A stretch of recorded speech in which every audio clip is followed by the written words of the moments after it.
Hello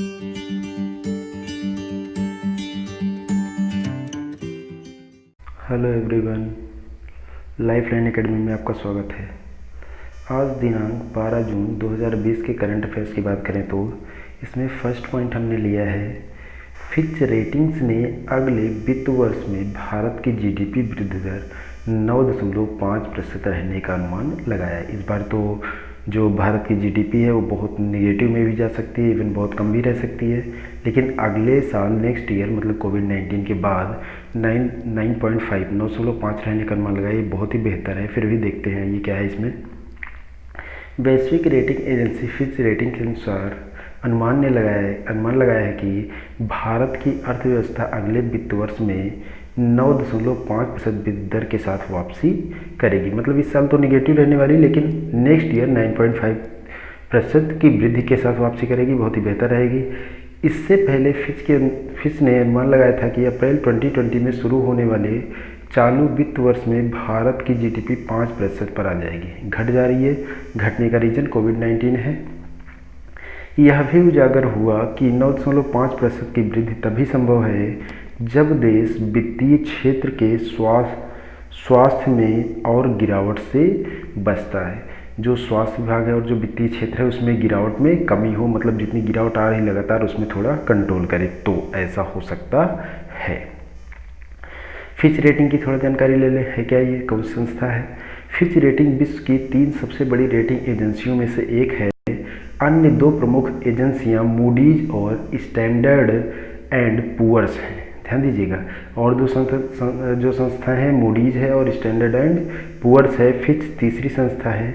इसका मुख्यालय America के न्यूयॉर्क में थे। फिच रेटिंग का मुख्यालय कहाँ है? अमेरिका के न्यूयॉर्क में स्थित है।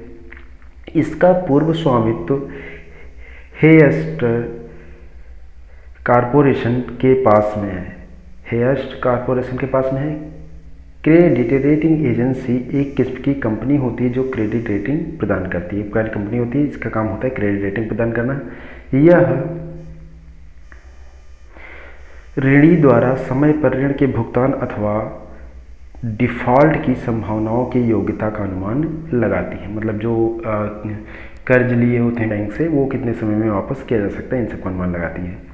नेक्स्ट पॉइंट की बात की जाए तो उत्तराखंड में जैव विविधता पार्क खोला गया, बायोडायवर्सिटी पार्क खोला गया है। इसमें देखते हैं क्या है। उत्तराखंड राज्य ने हाल ही में हल्द्वानी में एक जैव विविधता पार्क खोला है। कहाँ पर खोला है? हल्द्वानी में। क्योंकि राज्य की समृद्ध वनस्पति विरासत जलवायु परिवर्तन, आवास नुकसान, परिदृश्य अवक्रमण और विकास गतिविधियों से खतरों का सामना कर रही है, इसलिए जो वहाँ वनस्पति है, जो जलवायु है, उसमें बहुत सारी समस्याएं आ रही है। इसकी वजह से खोला गया है जैव विविधता पार्क, ताकि जो विरासत है प्रकृति की उसे संजोए रखा जा सके। मुख्य बिंदु की बात की जाए तो विश्व पर्यावरण दिवस पर इस पार्क की स्थापना की गई थी। इस पार्क की स्थापना कब की गई थी? विश्व पर्यावरण दिवस पर की गई थी। विश्व पर्यावरण दिवस के दिन हमने काफ़ी डिटेल में उसके बारे में जाना था। उत्तराखंड राज्य जो जैव विविधता से समृद्ध है, निम्न कारणों से वनस्पतियों और जीवों को खो रहा है। जैव विविधता वहाँ समृद्ध है, लेकिन बहुत सारे कारण हैं जिसकी वजह से खो रहा है। क्या क्या कारण हो सकते हैं? जलवायु परिवर्तन है, निवास स्थान का विखंडन है, आवास क्षरण है। जो वातावरण परिवर्तन आ रहा है, एक वही इफेक्ट है। दूसरा निवास स्थान का विखंडन, जो रहने का स्थान है वो धीरे धीरे नष्ट हो रहा है। जंगल की कटाई जिसे आप कह सकते हैं। आवास क्षरण, ये भी उसी में आ गया कि जो आवास है वो धीरे धीरे नष्ट हो रहा है। नेक्स्ट पॉइंट की बात किया जाए तो प्रवासी श्रमिकों को आयुष्मान भारत योजना के तहत कवर किया जाएगा।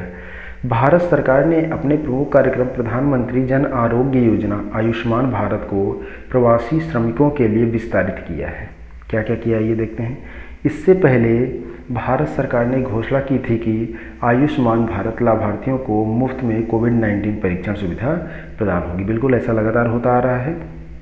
अब अगर मुख्य बिंदु की बात करेंगे, यह निर्णय उन प्रवासी श्रमिकों की मदद के लिए लाया गया था जो लॉकडाउन के दौरान अपनी नौकरी और आजीविका खो चुके हैं।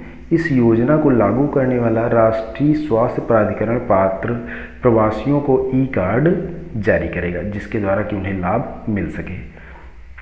FSSAI खाद्य सुरक्षा सूचकांक, इसके बारे में जानकारी लेते हैं।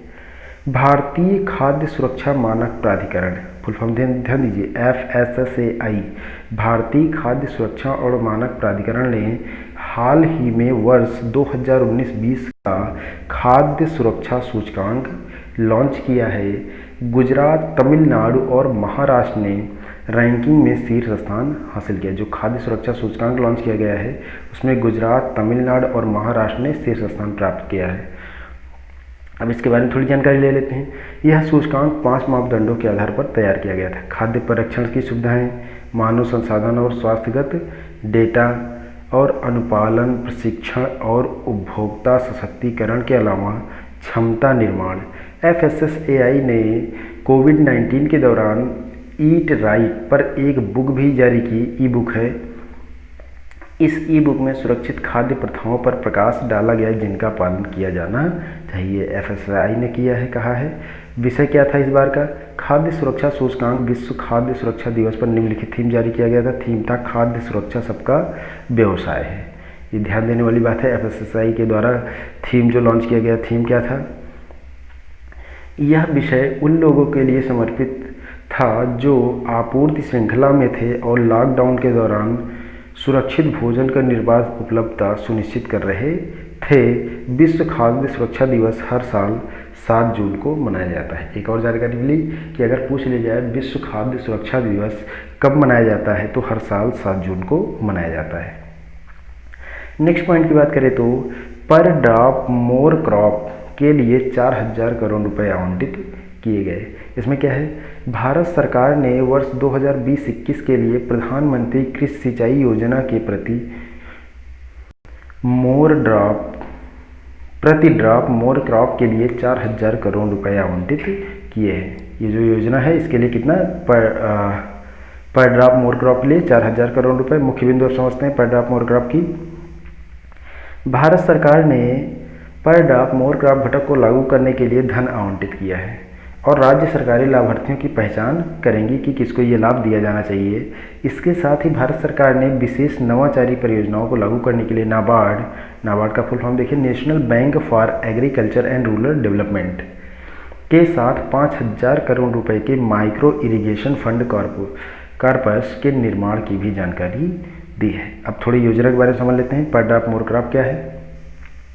प्रधानमंत्री कृषि सिंचाई योजना की पर ड्रॉप मोर क्रॉप स्प्रिंकलर और ड्रिप सिंचाई के माध्यम से जल उपयोग दक्षता पर केंद्रित है।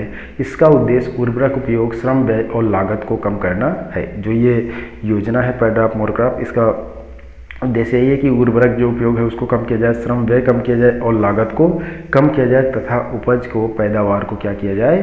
बढ़ाया जाए। अब आज के करंट अफेयर्स में कुछ छोटे छोटे पॉइंट्स हमने लिए हैं, ये देखते हैं। राष्ट्रीय करंट अफेयर्स में फर्स्ट पॉइंट क्या लिया हमने? केंद्रीय आवास और शहरी मामले मंत्रालय के हितधारकों के परामर्श से शहरों और नगर पालिका क्षेत्रों में पैदल यात्री अनुकूल बाजार स्थानों के लिए समग्र योजना की सिफारिश की है। ये किसने सिफारिश की है? केंद्रीय आवास और शहरी मामलों के मंत्रालय। नेक्स्ट पॉइंट की बात किया जाए तो गृह मंत्रालय ने स्वतंत्रता सेनानियों के कल्याण के लिए समिति का पुनर्गठन किया। गृह राज्य मंत्री किशन रेड्डी को अध्यक्ष नियुक्त किया गया है। फिर नेक्स्ट पॉइंट की बात किया जाए तो GRSE फुल फॉर्म देखिएगा, garden rich ship builders and engineers limited ने FPV fast patrol vessel ICGS Kanaklata Barua को कोलकाता में भारतीय तटरक्षक बल को डिलीवर किया है, उन्हें दे दिया गया है। इसको अपने पुराने वीडियो लेक्चर में हमने डिस्कस कर लिया है। नेक्स्ट पॉइंट की बात किया जाए तो मध्य प्रदेश सरकार ने प्रवासी श्रमिकों के लिए रोजगार खोजने के लिए रोजगार सेतु पोर्टल ऐप लॉन्च किया। इसके बारे में डिटेल में अपने पुराने वीडियो में चेक किया है। फिर भी अगर आप ये समझ लीजिए यहीं से छोटे से कि प्रवासी मजदूरों के लिए सेतु पोर्टल ऐप किसने लॉन्च किया? तो मध्य प्रदेश सरकार ने लॉन्च किया है। QS वर्ल्ड यूनिवर्सिटी रैंकिंग में IIT बॉम्बे को 172वां स्थान, IISc बेंगलोर को 185वां स्थान और IIT दिल्ली को 193वां। शीर्ष 200 में केवल 3 भारतीय संस्थान ही शामिल किए गए हैं। इनमें और सुधार की आवश्यकता है ताकि भारतीय संस्थानों की संख्या बढ़ सके। DMK के विधायक J.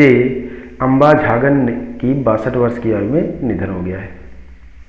आर्थिक करंट अफेयर्स की बात करें तो वित्त मंत्रालय ने मामूली अपराधों जैसे कि चेक बाउंस और ऋणों के पुनर्भुगतान से संबंधित मामलों को निरपराधीकरण का प्रस्ताव रखा। अभी तक ये अपराध की श्रेणी में आता था, लेकिन अब इसे निरपराधीकरण की श्रेणी में रखने का प्रस्ताव रखा गया है। भारतीय अर्थव्यवस्था, जैसे चेक बाउंस हो जाता था कभी कभार, जैसे कोई चेक दिया और उसके अकाउंट में बैलेंस नहीं है, तब के लिए ये लागू होता है। भारतीय अर्थव्यवस्था 2021-22 में 9.5% की वृद्धि के साथ वापसी करेगी, फिच रेटिंग का ये अनुमान है। ऊपर हमने जिक्र किया इसके बारे में डिटेल में। नेक्स्ट पॉइंट की बात करें तो विवेक गंभीर ने गोदरेज कंज्यूमर प्रोडक्ट्स लिमिटेड के एमडी और सीईओ के रूप में इस्तीफा दे दिया है। जो पद था उन्होंने इस्तीफा दे दिया है। नेक्स्ट पॉइंट, प्रख्यात हृदय रोग विशेषज्ञ नरेश त्रेहन के खिलाफ मनी लॉन्ड्रिंग का मामला दर्ज किया गया है। अगला पॉइंट की आर्थिक की बात की जाए, ईडी ने हांगकांग में मेहुल चोकसी और नीरव मोदी के फर्मों से 1350 करोड़ रुपए वापस लाई। ये बड़ी सफलता मिली है। नेक्स्ट पॉइंट, जॉन लिफ्ट ने स्मार्टफोन ऐप आइरिस लॉन्च किया है ताकि उपयोगकर्ता बटन को छुए बिना लिफ्टों को संचालित कर सके। बहुत ही बड़ी बात है। कोविड-19 को ध्यान रखते हुए जॉन लिफ्ट ने कंपनी है, इसने स्मार्टफोन ऐप लॉन्च किया है। ऐप का नाम देखिए आइरिस। और ये ऐप, जैसे आप लिफ्ट में जाते हैं, बटन दबाते हैं, इस फ्लोर पर जाना है, तो वहाँ ऐसा नहीं होगा। आप अपने मोबाइल को ऑन करेंगे, वो लिफ्ट से कनेक्ट होगा, फिर आप अपने मोबाइल के द्वारा कौन से फ्लोर पर जाना चाहते हैं उसको कंट्रोल कर सकते हैं। अंतर्राष्ट्रीय करंट अफेयर्स की बात करें तो 9 जून को मनाया गया विश्व प्रत्यायन दिवस। 9 जून को मनाया गया है। इस बार विषय क्या था? प्रत्यायन, खाद्य सुरक्षा में सुधार। और आज के लास्ट पॉइंट की बात करें तो अमेरिकी सीनेट ने जनरल चार्ल्स ब्राउन को वायुसेना के पहले अफ्रीकी अमेरिकी प्रमुख के रूप में नियुक्त किए जाने की पुष्टि की है। ये ऐसा पहली बार हुआ जो अफ्रीकी अमेरिकी नागरिक हैं जो प्रमुख बनाए गए हैं। अमेरिकी सीनेट ने इसको पुष्टि की है इसकी। आज के करंट अफेयर्स में इतना ही। अगर आपको वीडियो पसंद आए तो चैनल को सब्सक्राइब कर बेल आइकन की बटन दबाएं। धन्यवाद।